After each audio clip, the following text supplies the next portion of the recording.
आज फाल्गुन मास के कृष्ण पक्ष की संकष्टी चतुर्थी है और आज के दिन भगवान गणेश के साथ ही चौथ माता की पूजा भी की जाती है। आज सुनिए चौथ माता की कथा। चौथ माता सभी बच्चों पर अपनी कृपा बनाए रखती हैं और उनकी रक्षा करती हैं और विघ्नहर्ता भगवान गणेश बच्चों पर आने वाले हर संकट दूर करते हैं। इसलिए जो भी भक्त आज के दिन उपवास रखते हैं या किसी कारण से उपवास ना भी रख पाए, उन्हें शाम के समय इस कथा को अवश्य ही पढ़ना या सुनना चाहिए। पौराणिक कथा के अनुसार एक बार एक सेठ सेठानी थे। उनका एक बेटा और बहू भी थे। बहू सबको भोजन कराकर फिर स्वयं भोजन करती। उनकी एक पड़ोसन भी थी जो ऐसी थी कि रोज पूछती कि बहू आज क्या बनाया खाया, तो बहू कहती ठंडो बासी। एक दिन पति ने उसकी ये बात सुन ली तो पति सोचने लगा कि वो तो रोज ताजा और गर्म खाना खाती है, फिर ऐसा क्यों कहती है। तो उसके पति ने ऐसा सुनकर विचार किया कि आज तो पकवान बनाकर जाएं, फिर देखते हैं कि मेरी पत्नी पड़ोसन से क्या कहती है। तब उसने अपनी पत्नी से कहकर तरह तरह के पकवान बनवाए और घर के सभी लोगों ने एक साथ बैठकर भोजन किया। भोजन करने के बाद उस दिन भी पड़ोसन ने पूछा कि बहू आज क्या बनाया खाया, तो बहू पहले की तरह कहने लगी ठंडो बासी खाया।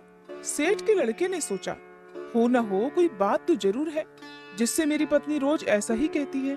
तो उसने एक दिन अपनी पत्नी से पूछा कि तुम रोज पड़ोसन को ठंडो बासी खाया ऐसा क्यों कहती हो, जबकि हम सब ने तो एक साथ बैठकर आज कई तरह के पकवान खाए।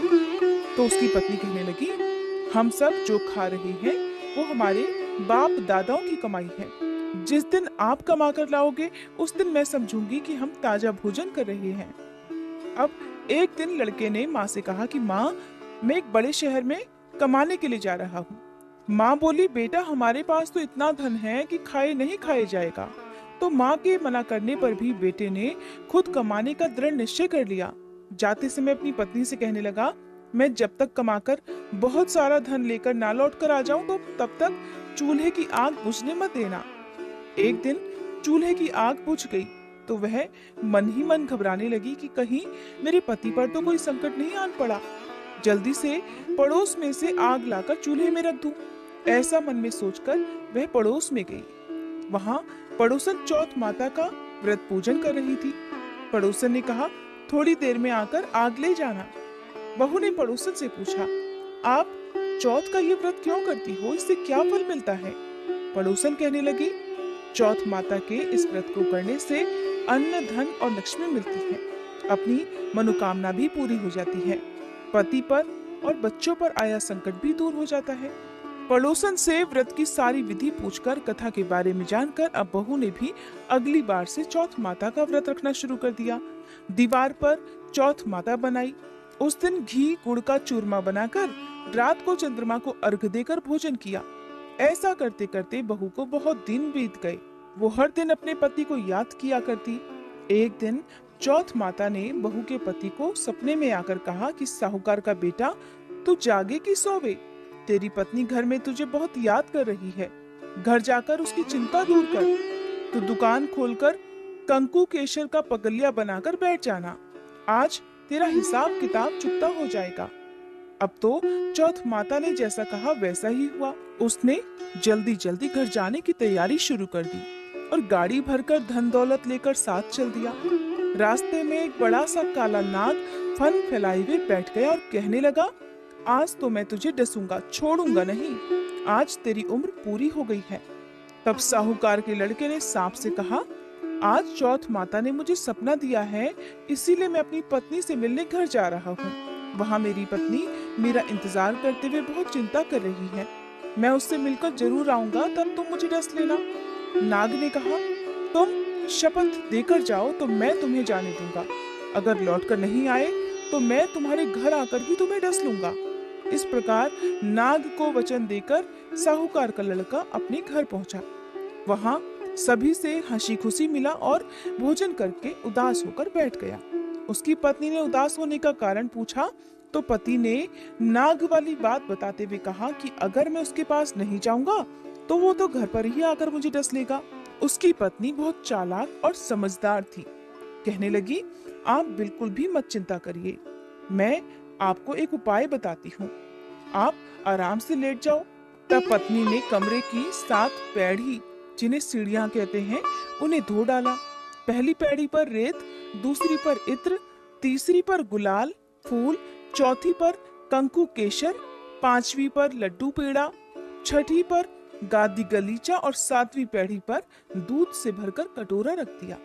इस प्रकार वह 7 पैड़ी सजाकर बैठ गई। आधी रात होते ही वह नाग आया और पैड़ियां चढ़ने लगा। पहली पैड़ी पर रेत मिली तो रेत में लौट गया और कहने लगा, सेठ की बहू ने आराम तो बहुत दिया, पर वचन से बंधकर आया हूँ, इसलिए डसूंगा तो जरूर।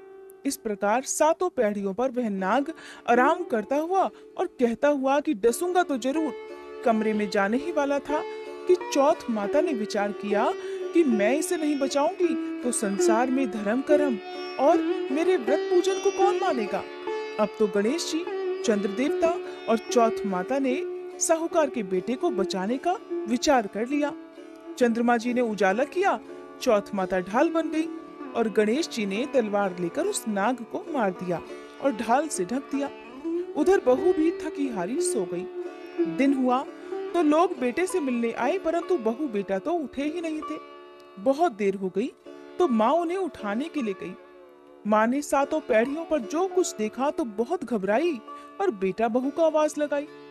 बेटा बहू उठे तो देखा कि एक ढाल तलवार वहां पर पड़ी है। अब ढाल उठाई तो वही ढाल के नीचे काला नाग मरा हुआ पड़ा है। बेटा बहू ने सोचा कि आज तो धर्म कर्म ही आड़े आए हैं, जो भगवान गणेश जी और चौथ माता ने आपकी रक्षा की है। हे चौथ माता, आपने जैसे सेठ के बेटे बहू की रक्षा की, वैसे ही सबकी रक्षा करना। कहते को, इस कथा को सुनते, हुंकारा भरते को सभी की रक्षा करके सभी की मनोकामनाएं पूर्ण करना। प्रेम से बोलिए चौथ माता की जय। अब सुनिए विघ्नहर्ता भगवान गणेश की कथा, क्योंकि बिना गणेश भगवान की कथा के चौथ माता का ये व्रत और कथा अधूरी रहती है। पौराणिक कथा के अनुसार एक समय की बात है, विष्णु भगवान का विवाह लक्ष्मी जी के साथ निश्चित हो गया। विवाह की तैयारियां होने लगी।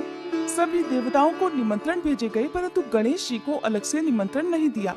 कारण चाहे जो भी रहा हो, अब भगवान विष्णु की बारात जाने का समय आ गया।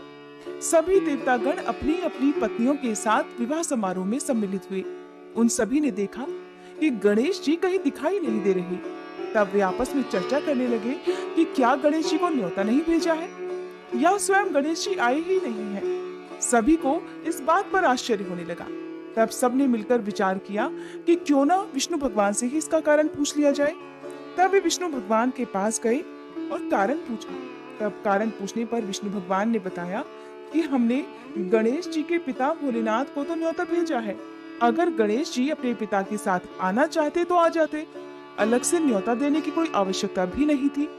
दूसरी बात यह है कि उन्हें खाने में 1.25 मन मूंग, 1.25 मन चावल, 1.25 मन घी, 1.25 मन लड्डू का भोग दिन भर चाहिए। यदि गणेश जी नहीं आएंगे तो कोई बात नहीं, और वैसे भी दूसरे के घर जाकर इतना ढेर सारा खाना पीना अच्छा भी तो नहीं लगता। वे सभी अभी बातें कर ही रहे थे कि किसी एक ने उन्हें सुझाव दिया कि अगर गणेश जी आ भी जाएं तो उन्हें द्वारपाल बनाकर बैठा दिया जाएगा और कह देंगे कि आप घर की देखभाल करना, क्योंकि आप तो चूहे पर बैठकर धीरे धीरे चलोगे तो बारात से बहुत पीछे रह जाओगे। सबको ये सुझाव पसंद आ गया। तब विष्णु भगवान ने भी अपनी सहमति दे दी। अब होना क्या था, विवाह के लिए बारात चलने ही वाली थी कि इतने में ही गणेश जी वहां पर आ गए और उन्हें सुझाव के अनुसार समझा बुझाकर घर की रखवाली करने के लिए बैठा दिया गया। बारात चल दी। तभी वहां पर देवर्षि नारद वीणा बजाते हुए नारायण नारायण करते हुए पधारे। उन्होंने देखा कि गणेश जी तो दरवाजे पर ही बैठे हुए हैं। तब उन्होंने मुस्कुराते हुए गणेश जी से उनके रुकने का कारण पूछते हुए कहा कि क्या बात है गणेश जी, आपको विष्णु भगवान अपनी बारात में लेकर नहीं गए? तो गणेश जी कहने लगे कि विष्णु भगवान ने तो मेरा बहुत अपमान किया है और इस प्रकार मुझे द्वार पर रखवाली करने के लिए बैठा दिया है। नारद जी मुस्कुराते हुए फिर से कहने लगे, कोई बात नहीं विघ्नहर्ता गणेश जी, आप अपनी मूषक सेना को आगे भेज दीजिए तो वह रास्ता खोद देगी, जिससे सभी बारातियों के वाहन धरती में धंस जाएंगे। तब तो सम्मान पूर्वक उन्हें आपको बुलाना ही पड़ेगा। अब गणेश जी ने नारद जी के कहे अनुसार अपनी मूषक सेना जल्दी से आगे भेज दी और देखते ही देखते उनकी मूषक सेना ने आगे की सारी जमीन पोली कर दी। कुछ देर के बाद जब बारात वहां से निकली तो रथों के पहिए धरती में धंस गए। सभी ने बहुत कोशिश कर ली किंतु पहिए नहीं निकले। सभी ने लाख प्रयास करे परंतु पहिए तो निकले नहीं बल्कि कई जगह से टूट गए। किसी की समझ में नहीं आ रहा था कि अब क्या किया जाए। तब तो नारद जी कहने लगे, आप लोगों ने गणेश जी का अपमान करके अच्छा नहीं किया। यदि उन्हें मनाकर लाया जाए तो आपका ये विघ्न दूर हो सकता है और आपका कार्य भी सिद्ध हो सकता है। सभी को नारद जी का सुझाव पसंद आ गया। तब भगवान शंकर ने अपने दूत नंदी को भेजा और वे गणेश जी को किसी प्रकार समझा बुझाकर अपने साथ ले आए। अब गणेश जी का आदर सम्मान के साथ पूजन किया गया। तब कहीं जाकर रथ के पहिए निकले। अब रथों के पहिए तो निकल गए परंतु वे टूट फूट गए थे, तो उन्हें सुधारे कौन? तभी तो बारात आगे बढ़ती। पास के ही खेत में खाती काम कर रहा था। उसे बुलाया गया। खाती अपना कार्य प्रारंभ करने से पहले श्री गणेशाय नमः कहकर गणेश जी की मन ही मन वंदना करने लगा और फिर देखते ही देखते उस खाती ने सभी पहियों को ठीक कर दिया। तब खाती कहने लगा कि हे देवता गणों, आपने सबसे पहले गणेश जी को नहीं मनाया होगा और ना ही उनका पूजन किया होगा, इसीलिए तो आपके ऊपर ये संकट आया है। और हम तो मूर्ख अज्ञानी हैं। सबसे पहले गणेश जी की पूजा करते हैं, फिर उनका ध्यान करते हैं और तभी कोई कार्य का शुभारंभ करते हैं। लेकिन आप लोग तो देवतागण हैं, फिर आप भला गणेश जी को कैसे भूल गए? कोई बात नहीं, अब आप लोग भगवान श्री गणेश जी की जय बोलकर जाएं तो आपके सारे काम बन जाएंगे और कोई संकट भी नहीं आएगा। सभी को अपनी अपनी गलती का पश्चाताप हुआ और तब सबने गणेश भगवान का जय जयकार कर वहां से प्रस्थान किया। इस प्रकार विष्णु भगवान का लक्ष्मी जी के साथ विवाह संपन्न कराकर सभी सकुशल अपने अपने घर को लौट आए। ये थी संकष्टी चतुर्थी के दिन सुनी जाने वाली चौथ माता और विघ्नहर्ता भगवान गणेश की कथा।